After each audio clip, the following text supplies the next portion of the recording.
Muy bien, ya tenemos aquí al doctor Daniel. ¿Cómo está? Bienvenido, doctor. Hola, Gloria, ¿qué tal? Buenas tardes. Un placer estar aquí nuevamente contigo. Un placer para nosotros poder conversar nuevamente con una persona que sabe tantísimo de temas que nos interesan muchísimo las mujeres y que sobre todo tenemos que ver cómo prevenir, cómo afrontar distintos problemas y no tenemos esta información al alcance usualmente. Y aquí en este bloque es donde nosotros damos toda la información que toda mujer debe saber para cuidar de su salud. En este tema tan importante que son el aborto recurrente, primero queremos saber en torno a los abortos espontáneos que sufren algunas mujeres, ¿a partir de qué número se considera que una mujer ya tiene un problema de aborto recurrente? Bueno, la tasa de abortos en general en una mujer durante la etapa reproductiva es relativamente alto, ¿no? Estamos hablando de un 10%, ¿no? Y si es que consideramos los abortos que no son identificados, puede llegar incluso hasta tasas de un 50%, ¿no? El aborto recurrente como tal actualmente se define cuando la mujer tiene dos abortos consecutivos o no consecutivos, ¿no? Esto es importante, ¿no? Que no sean consecutivos, o sea, dos pérdidas, y por lo tanto requiere un estudio adicional, ¿no? Correcto, entonces a partir de dos pérdidas se puede considerar que ya hay un problemilla por ahí que se debe tratar. Entonces, usualmente, ¿hasta cuántas semanas puede ocurrir este tipo de abortos, doctor? ¿Hasta cuántas semanas de gestación? Bueno, cuando son abortos, los abortos como tal se consideran hasta antes de las 20 semanas, ¿no? Hasta antes de las 20 semanas. Por encima de las 20 semanas ya se considera que un óbito fetal, ¿no? Son solamente términos para intentar guiarnos en las guías clínicas, pero generalmente pues también si tenemos una pérdida por encima de las 20 semanas también requiere un estudio, ¿no? Especial, ¿no? Porque ya no sería algo tan habitual. Muy bien. Ahora empecemos a hablar sobre cómo empieza todo este problema. ¿Hay causas? ¿Existen causas, por ejemplo, genéticas? ¿O qué otro tipo de causas? ¿O cuáles son las causas que una mujer puede tener el riesgo de padecer de ese problema?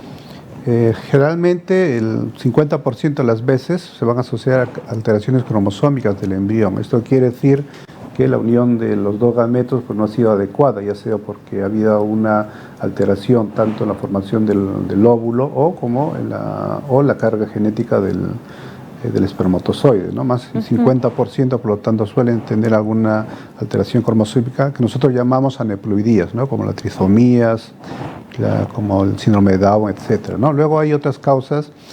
Hay otro tipo de causas, entre ellas las inmunológicas, que sigue siendo importante. Estamos hablando de un torno de un 15 a 20%, entre ellas pues el síndrome antifosfolípico, que luego pues tal vez podríamos aclarar un poquito sobre esto, que es muy importante.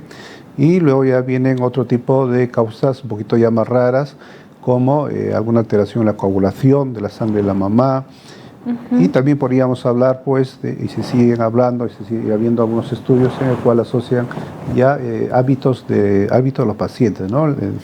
Se ha visto que el alcohol, el tabaco, la obesidad puede incrementar el riesgo de recurrencias o de abortos recurrentes.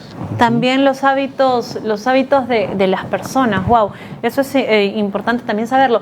En este caso, bueno, es que una mujer cuando pasa por este tipo de problemas, una se culpa muchísimo, ¿no? Porque en realidad es nuestro cuerpo, es cómo funcionamos nosotras y de hecho si queremos ser madres o estamos en pareja, queremos formar una familia y lo estamos intentando y de hecho pasa una vez, pasan dos veces, pasan tres veces, es un estado emocional muy complicado y nos ponemos a pensar que en realidad, claro, el problema somos nosotras. Entonces, ¿qué hacer frente a eso?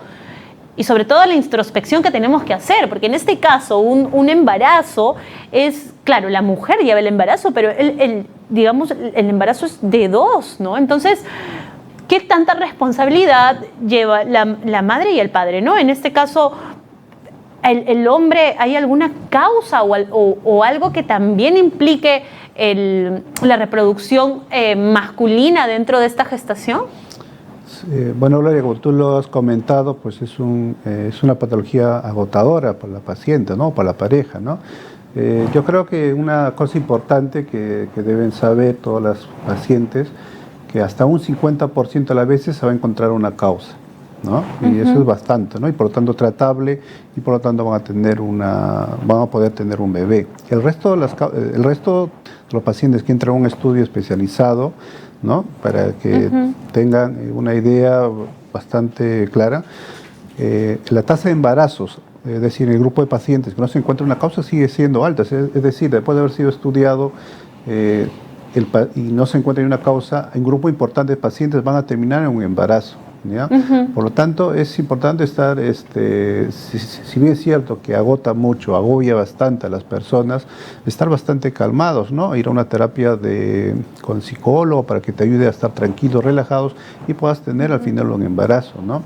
Ahora, con respecto al otro problema que tú me comentas y si hay algún factor en el hombre, por lo que se ha visto, sobre todo en los varones, en aquellos que fuman, sobre todo los que fuman, ¿no? Esta cantidad de sustancias tóxicas que ingiere también afecta la calidad de los espermatozoides, ¿no? Hace un ambiente que es muy oxidativo con estas sustancias, y lo que se ha observado que en el ADN del espermatozoide existen muchos cambios, ¿no? Fragmentaciones, y esto que puede conllevar al final pues a tener una formación de un embrión que no es viable y terminar en un aborto, ¿no? Entonces, por lo tanto, es importante también el factor del hombre, ¿no? Incluso teniendo espermatogramas normales, se ha visto que ya existen alteraciones a nivel cromosómico del espermatozoide. Entonces, es importante también entender y estudiar al varón, ¿no? No toda la culpa de la mamá, ¿no? Claro, claro. Hay que ver ese punto también, porque si en caso están buscando tener una familia,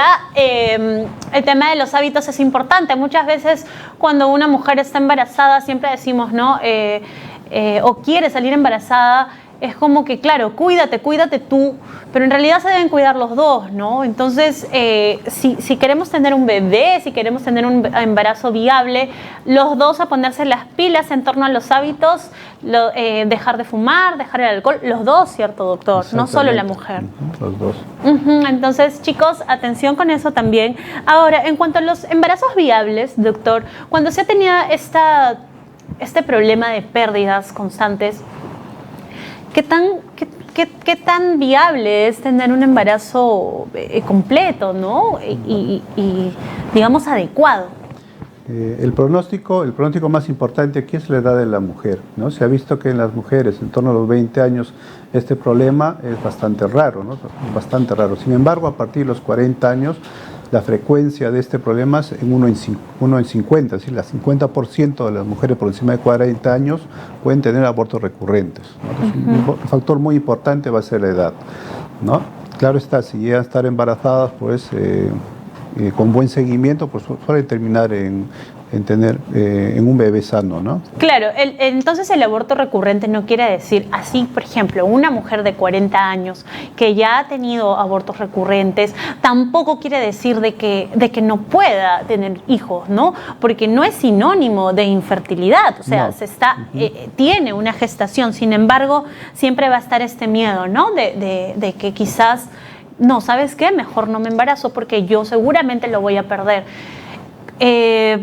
¿Hay tratamientos para eso también? Claro, cuando hacemos el estudio y encontramos una causa, yo creo que esto es importante recalcar, porque muchas veces los médicos, ¿no? Ya sea, no sé, por falta de conocimiento, esperan mucho tiempo para empezar a hacer un estudio, ¿no? Como hemos mencionado, a partir de dos abortos ya es necesario hacer un estudio. Incluso si el paciente ha tenido un aborto, un bebé vivo y tiene otro aborto, en ese grupo de pacientes también necesitamos hacer un estudio, ¿ya? ¿Por qué? Por ejemplo, una de las enfermedades que son graves, ¿no? y pueden afectar no solamente al embarazo, está el síndrome antifosfolipídico, en el cual existen unos anticuerpos que actúan a nivel como actúan a nivel del útero y la formación del bebé, también pueden actuar en diferentes partes del organismo y es frecuente que el paciente pueda desarrollar trombosis, ¿no? Trombosis venosa, trombosis arterial, y que se manifiesta, por ejemplo, como infarto cerebral o infarto cardíaco. Entonces,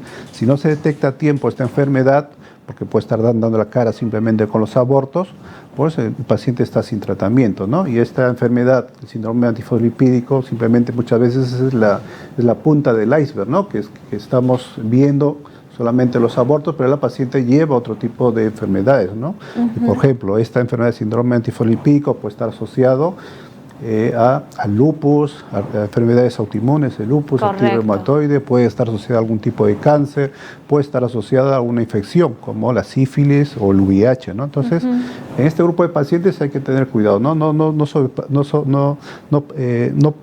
subestimar la enfermedad o los abortos y no dejar de estudiar al paciente, ¿no? Yo creo que lo más importante es hacer un buen estudio y si se detecta alguna enfermedad, como en este caso, pues se pone aspirina, ¿no? Es un tratamiento que reciben los pacientes, ¿no? O sea, cuando se encuentra una etiología, como he dicho, un 50% de las veces tendrá un tratamiento.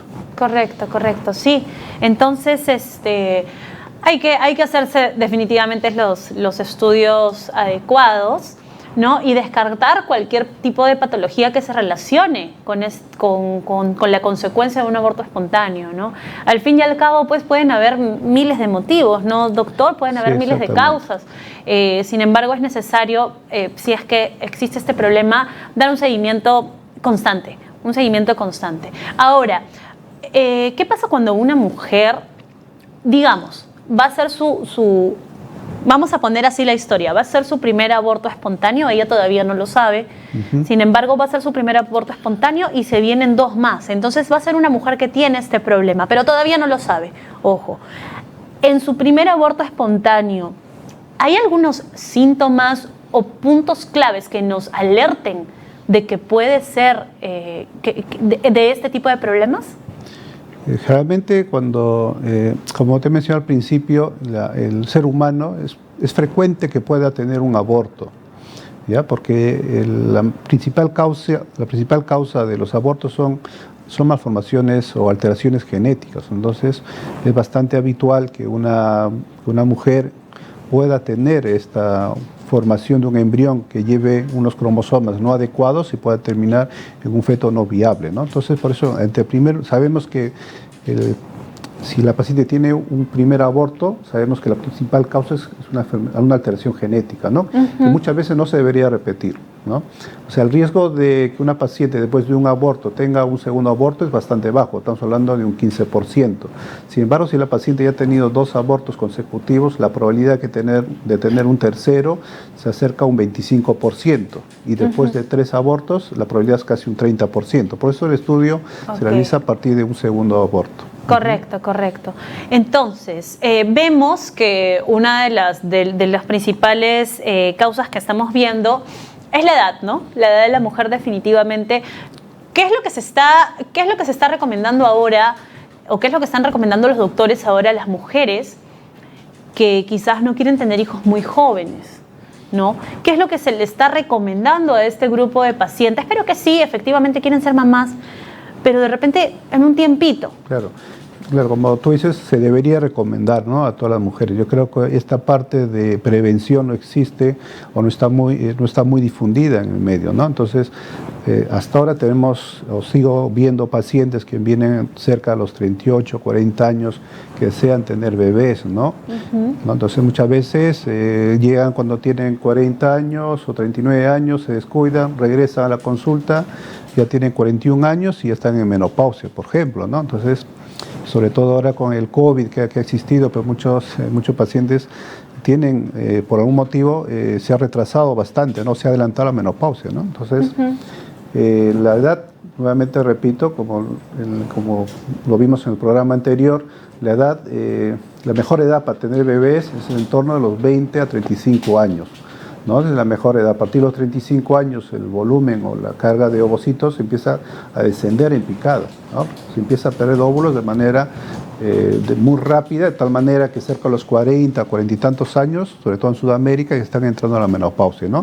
Y muy pocas pues llegarán hasta los 50, ¿no? Pero es importante recordar eso, ¿no? Y sé como tú dices, hacer una prevención, ¿no? Por lo menos recordar a los pacientes que planifiquen bien, ¿no? Y no acercarse tan cerca a los 40 años, porque a veces ya es muy tarde, ¿no? Uno piensa, doctor, muchas veces por cultura, que el planificar una familia o el embarazo es algo como medio espontáneo que tiene que suceder cuando tenga que suceder.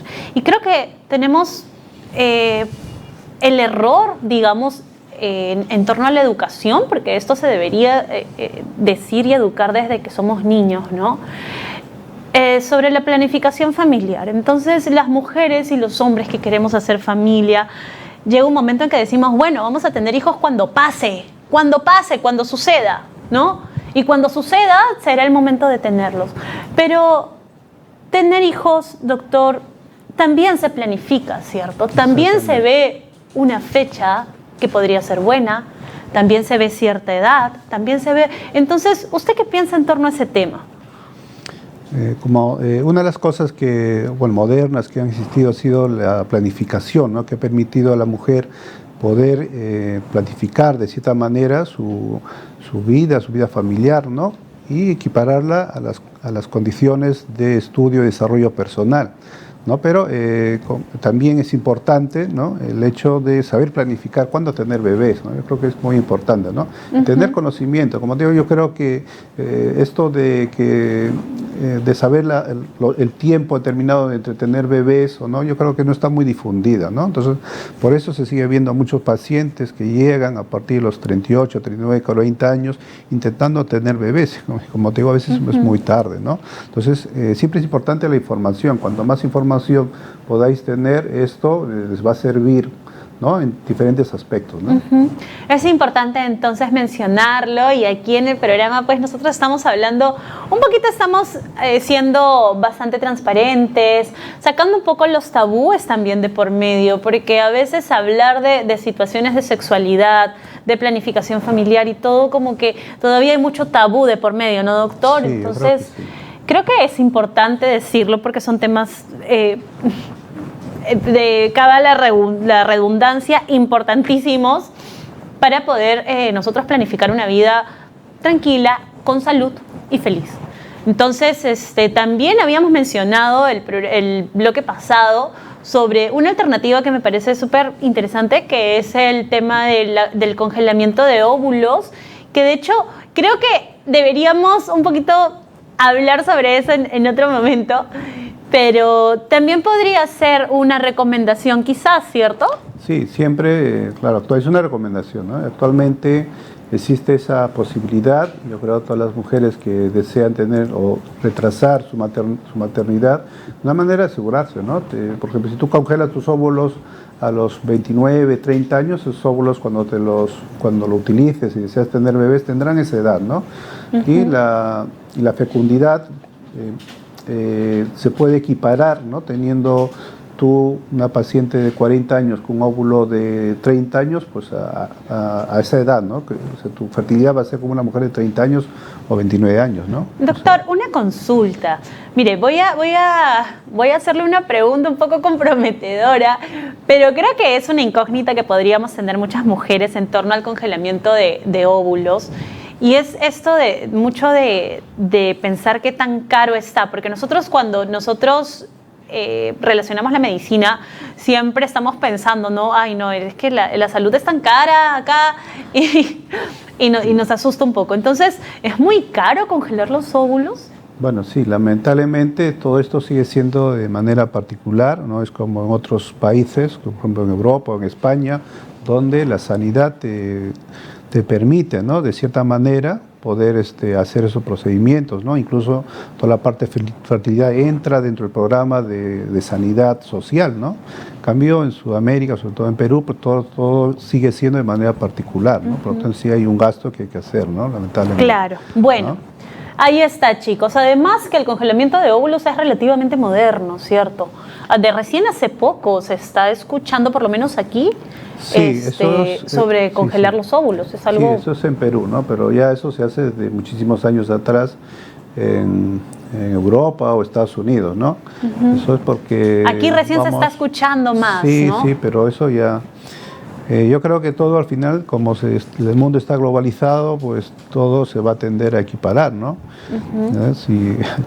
Todavía se ven muchas cosas, ¿no? En Europa se veían mujeres que estoy hablando a que 5 o 6 años atrás, cuando estaba por allá, que mis compañeras pues deseaban tener bebés y ellas mismas se inseminaban, ¿no? Compraban su frasquito con espermatozoides congelados, que lo vendía los Países Bajos, y se inseminaban y tenían unos bebés, ¿sabes?